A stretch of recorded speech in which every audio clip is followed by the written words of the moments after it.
Welcome to the episode How to Avoid, Reduce, Retain, and Transfer Risk Wisely. This is the Safe Simple Sound podcast, Insurance Edition, where our constitutional approach to financial planning creates both and solutions for the contradictions families face. I'm Alex, and I'm speaking with you today, drawing from our team's chartered financial consultant background and our S3 framework development. At Safe Simple Sound, we focus on building financial plans with confidence. Plans that are grounded in enduring principles, yet flexible enough for the realities of modern life. In today's episode, we're exploring a critical question that follows a foundational step in planning. Once you've identified the risks that could threaten your family's financial well-being, what do you do about them? This is the same topic we recently wrote about on our blog because we've seen so many families get stuck in a frustrating and, frankly, unnecessary financial contradiction. The conventional world often presents a stark, all-or-nothing choice. You're told you must either buy insurance for every potential problem, or you simply have to self-insure and hope for the best. This creates an either-or dilemma that can be paralyzing. It forces families into a corner, suggesting they must either spend a fortune trying to cover every possibility or leave their financial foundation dangerously exposed to a single bad day. Whether you're a diligent saver feeling anxious about protecting what you've built, or a young family just starting to think about long-term security, this episode will give you a clear, systematic way to think about risk. Through our S3 approach to risk management, you'll gain a framework that moves you beyond confusion and into a place of quiet confidence. This isn't about finding a single magic answer. It's about learning to use the right tool for the right job every single time. Our goal today is to dismantle that false choice and replace it with a powerful both-and solution. You don't have to choose between insurance and self-funding. Instead, we'll explore how to build a comprehensive strategy that allows you to avoid, reduce, retain, and transfer risk wisely, all within the safe, simple, and sound framework you can depend on. Let's begin by addressing the root of the problem. Why the insure versus don't insure debate is fundamentally the wrong question to be asking. The financial world often pushes a simple but deeply flawed narrative. On one side, you have professionals who might suggest an insurance policy is the only responsible answer for every potential threat. This can lead to families feeling overinsured and policy poor, spending too much on premiums for risks that don't truly threaten their foundation. On the other side, you have financial minimalists who argue that most insurance is a waste of money and that a large savings account is the only tool you really need. This approach can leave a family one catastrophic event away from financial ruin. Both of these viewpoints are incomplete because they operate from that either-or thinking. Asking, should I insure this risk or not, is like a master carpenter walking onto a job site and asking, should I use a hammer today or not? A hammer is an absolutely essential tool for driving nails, but it's a terrible choice for cutting a board, tightening a screw, or measuring a room. A skilled carpenter doesn't have one favorite tool. They have a full toolbox and, more importantly, the wisdom to know which tool to use for which specific job. Your financial life deserves that same level of thoughtful craftsmanship. This is a core principle of our Safe Simple Sound methodology. A sound financial plan doesn't rely on a single one-size-fits-all solution. It uses a full, integrated range of risk management techniques to build a plan with what we call constitutional confidence. This means the plan is secure in its principles, but remains flexible enough to handle the inevitable uncertainties of life. Rushing to one extreme or the other, insuring everything or insuring nothing, is often a decision driven by anxiety. The trustworthy tortoise pace, a cornerstone of the S3 approach, involves pausing, thinking systematically, and selecting the right tool for the job. It's about being deliberate, not reactive. This is where our team's chartered financial consultant, or CFC, background informs our practice. The education covers the 4 primary techniques for managing risk in great detail. But our mission at Safe Simple Sound isn't to talk in technical jargon. It's to synthesize that complex knowledge into accessible, practical frameworks that families can use to make their own wise decisions. That's precisely why our practice developed the S3 Risk Matrix.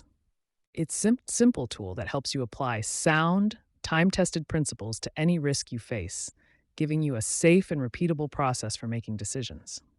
It works by plotting any given risk on two simple axes. The first axis is frequency. Ask yourself, how often is this risk likely to occur? Is it something that happens every few months, once a decade, or almost never? The second axis is severity. Ask yourself, if this risk did occur, how financially devastating would it be to our family? Would it be a minor inconvenience, a significant but manageable expense, or something that could completely derail our entire financial future? By answering just these two questions, you can place any risk into one of four quadrants, and each quadrant points to a clear, primary strategy. Let's walk through them. Quadrant 1 is for risks with low frequency and low severity. The primary strategy here is to retain the risk or simply accept it. These are the minor, infrequent annoyances of life. Think of a cracked phone screen, a lost pair of expensive sunglasses, or a piece of luggage that gets damaged on a flight. The financial impact is small, and it doesn't happen often. The cost of buying an insurance policy to cover these things would almost certainly outweigh the benefit over time. From an S3 perspective, the wisest move is to simply accept these as a cost of living, covered by your regular cash flow or a small emergency fund. Quadrant 2 is for risks with high frequency but still low severity. The strategy here is a combination: reduce and retain. These are risks that happen fairly often, but aren't financially catastrophic. A great example is getting minor dings on your car in a crowded grocery store parking lot, or your children frequently outgrowing or damaging their clothes. You can't eliminate these things, but you can take steps to reduce their frequency. You might park farther away from the store entrance or buy more durable clothing on sale. The remaining financial impact is something you retain and plan for within your family's budget. This is a form of intentional self-insurance strategy for predictable minor costs. Quadrant 3 is for risks with low frequency but high severity. The strategy here is to transfer the risk. This quadrant is the absolute sweet spot for traditional insurance. These are the catastrophic events that you sincerely hope never happen, but which would utterly destroy your financial foundation if they did. We're talking about a major house fire, a significant liability lawsuit from a car accident, a long-term disability that prevents you from working, or the premature death of a primary earner. The probability of these events is low, but their financial severity is devastatingly high. Here, you wisely transfer the financial impact of that risk to an insurance company in exchange for a premium. This is the highest and best use of insurance. Finally, Quadrant 4 is for risks with high frequency and high severity. The only rational strategy here is to avoid the risk. These are activities so dangerous and so likely to cause immense harm that no financial tool can adequately address them. Texting while driving is the classic example. The odds of a negative outcome are high, and the potential severity is tragic, both financially and personally. No insurance policy can undo that kind of tragedy, and no financial plan can truly withstand a risk that is both highly probable and highly destructive. From a planning perspective, the soundest decision is to eliminate the behavior altogether. This simple four-quadrant framework moves the conversation from an emotional, anxiety-driven one to a logical, systematic process. It provides the clarity needed to build a truly resilient plan. To illustrate how this principle works in the real world, let me share a hypothetical scenario that demonstrates the power of the S3 risk matrix. This is an educational example created to show how the framework applies. Picture a fictional family we'll call the Clarks. There's Sarah and Tom and their two children, ages 8 and 11. They are diligent savers and have built a nice emergency fund. They feel they've done the right things, but they live with a persistent low-grade anxiety about risk. They feel caught in that classic either-or trap. They're constantly wondering, are we covered enough? Or are we wasting money on insurance we don't need? Their financial life feels reactive, not proactive. One evening, they decide to sit down and apply the S3 framework to the worries that are keeping them up at night. They list 4 specific concerns. Their first concern is their 11-year-old son's tablet. He's already cracked the screen once, and they just paid $150 to fix it. They saw an ad for an electronics protection plan for $10 a month. This is their first test of the matrix. They ask, frequency? Well, with an active kid, it feels relatively high. Severity? $150 is annoying, but it's not financially devastating. It doesn't threaten their ability to pay the mortgage or save for retirement. This risk lands squarely in quadrant 2, high frequency, low severity. The strategy is reduce and retain. Instead of buying the expensive protection plan, they decide to reduce the risk by buying a heavy-duty, impact-resistant case for the tablet. And they agree to retain the remaining risk, setting aside $15 a month in a tech repair sinking fund. They've created their own self-insurance plan that is far more cost-effective. They feel empowered. Their second concern is their family car. It's a few years old and fully paid off, but it seems to collect new dings and scratches every month from the chaotic school pickup line and tight parking lots. Getting each one fixed would cost a few $100s. So, frequency, high. Severity, low. Again, this is a quadrant 2 risk. The strategy is reduce and retain. They can't avoid the school pickup line, but they decide to start parking a block away and walking, reducing the exposure. For the risk they retain, they make an important strategic shift. They decide to raise the collision deductible on their auto insurance from $500 to $1,500. They know their robust emergency fund can easily cover a $1,500 expense if a larger accident happens. This single move lowers their annual premium by several $100s, freeing up cash flow for other goals. This is a perfect example of a SafeSimpleSound principle in action. A safe, foundation-first plan with a healthy emergency fund empowers you to consciously retain certain risks. Choosing a higher deductible isn't negligence. It's a sign of financial strength and confidence. They are agreeing to self-insure for smaller claims in exchange for a lower premium, saving their insurance dollars for when they truly matter. Their third concern is the big one. Tom is the primary earner, and his income supports the family's entire lifestyle. They have some group disability insurance through his work, but they've never really looked at it closely. They ask the questions. Frequency? The odds of a long-term disability before retirement are thankfully low. Severity? If Tom couldn't work for years, the financial impact would be absolutely catastrophic. It would wipe out their savings, their home, their retirement, everything. This risk lands without a doubt in quadrant 3, low frequency, high severity. The strategy is to transfer. This clarity galvanizes them into action. They review his group policy and realize it only covers 60% of his base salary and is taxable, leaving a huge income gap. They work to secure a high-quality, private long-term disability insurance policy to bridge that gap. The premium is a significant expense, but it's one they now pay with confidence, not resentment. They understand its purpose. It's not to prevent a bad day, but to ensure that one bad day doesn't wipe out decades of good decisions. They are transferring a risk they cannot afford to bear themselves. Finally, Sarah brings up the fourth concern. A friend has approached her with what sounds like an amazing, can't-miss business opportunity. It requires a significant investment, so significant they'd have to take a loan from their 401 to do it. The friend promises huge, fast returns.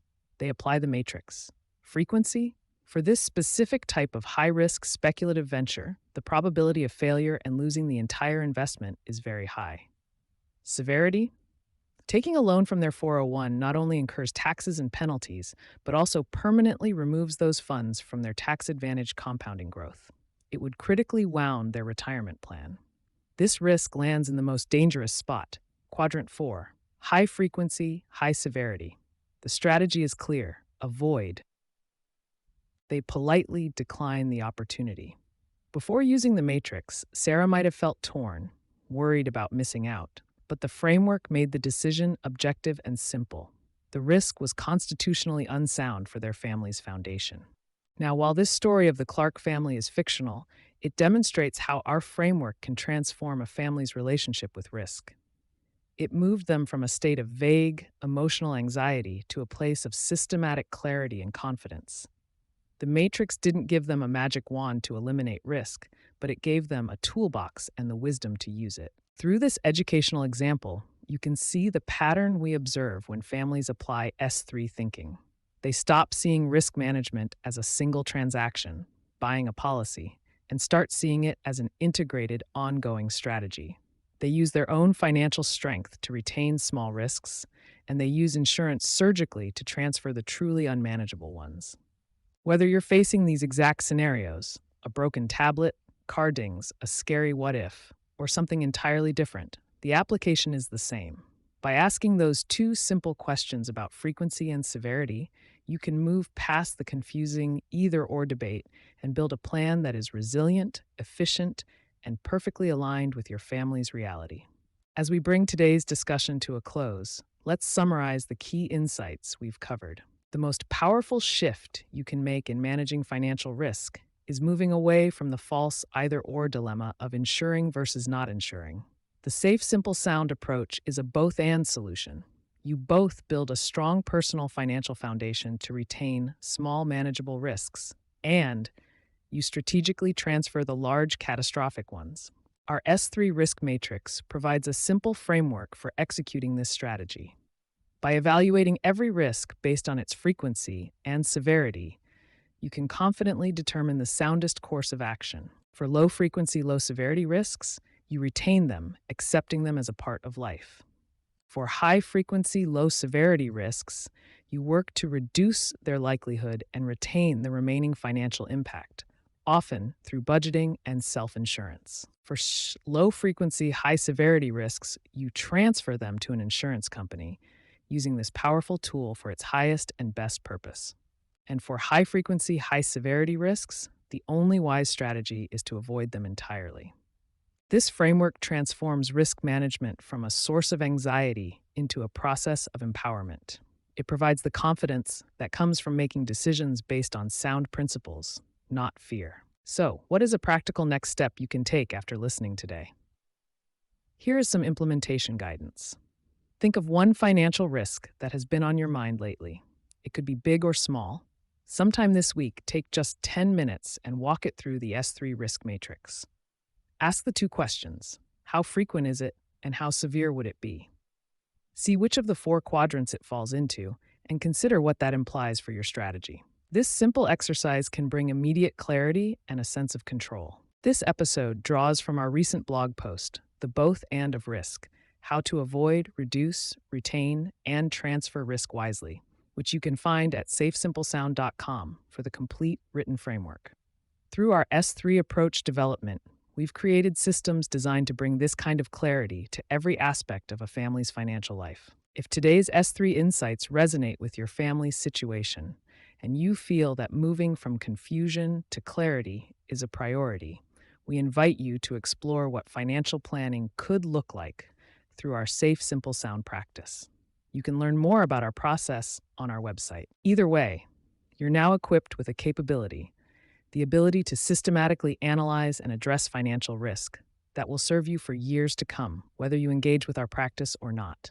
That is the essence of our educational generosity principle: to provide complete, actionable value in every single conversation. Thank you for joining us on the Safe Simple Sound podcast. We look forward to our next conversation.